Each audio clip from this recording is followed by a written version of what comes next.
You try to sit in a quiet room, and within seconds, an almost physical itch pulls your hand toward your pocket.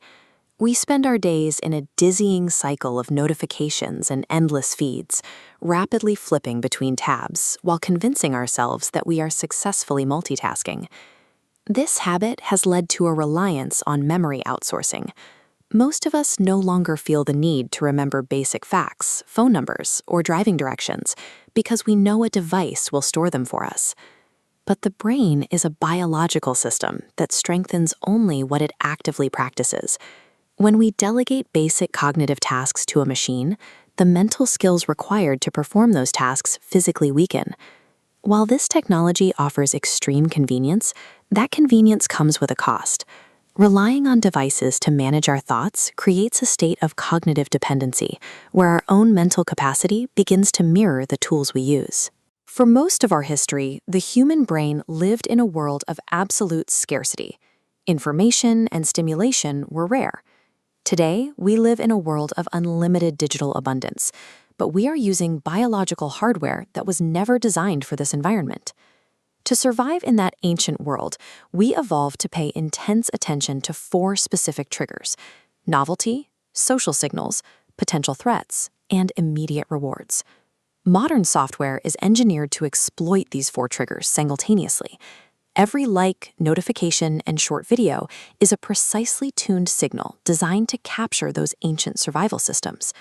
Because the brain is highly malleable, it is constantly being shaped by its surroundings.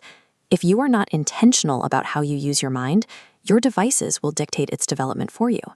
Consider what happens the moment your phone vibrates. That small alert creates a sense of anticipation and uncertainty. You don't know who messaged you, and that mystery triggers an instant release of dopamine, the chemical that drives craving and motivation. Over time, your brain begins to see technology as the default solution for any moment of boredom or discomfort. The phone becomes a biological reflex rather than a conscious choice. This cycle makes deep thinking almost impossible. It forces the brain into a state of continuous context switching, jumping between work, messages, and entertainment so quickly that you never reach a state of deep concentration. We often confuse this constant stream of information with actual learning, but true understanding requires reflection and analysis, things that cannot happen when your attention is being interrupted every few minutes. Constant context switching doesn't make you more efficient.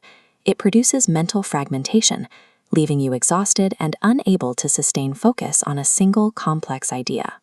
This physical change is driven by neuroplasticity, the rule that the brain restructures itself based on repeated behavior. On one side, we have the neural pathway for rapid, shallow attention. On the other, the pathway for deep, sustained focus. When you spend hours every day in a state of digital distraction, the brain adapts. It thickens and strengthens the pathways dedicated to shallow context switching, making it easier for you to be distracted in the future.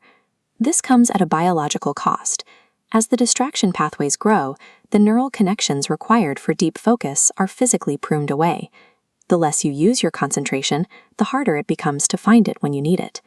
Every time you give in to a digital distraction, you are casting a biological vote.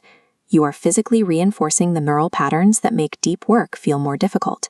However, the same rule of neuroplasticity that allows technology to fragment your mind can be used to rebuild it. By changing your repeated behaviors, you can force your brain to restructure itself for focus. Reclaiming your focus requires 3 distinct layers of behavior working together. Awareness of the problem is the first step, but it is ineffective on its own. If you understand how your phone affects you but lack the discipline to set boundaries, your behavior stays the same. Without a filter to stop the initial impulse, knowledge remains purely theoretical. Even with discipline, a few days of effort won't change your physical biology. Real structural change only happens through consistency, the daily repetition that signals to your brain that these focus-oriented pathways need to be strengthened.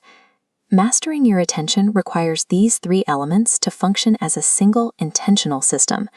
Building this system starts with practical boundaries, turning off non-essential notifications, creating device-free mornings, and scheduling blocks of uninterrupted deep work. These habits transform technology into a tool for leverage. They allow you to use a device for its computing power without being consumed by its distractions. As the digital world becomes more immersive, the ability to control where you place your attention will become increasingly rare. In an era of constant fragmentation, the capacity to think deeply is the primary differentiator of high performance. The quality of your future will be determined by the quality of your attention.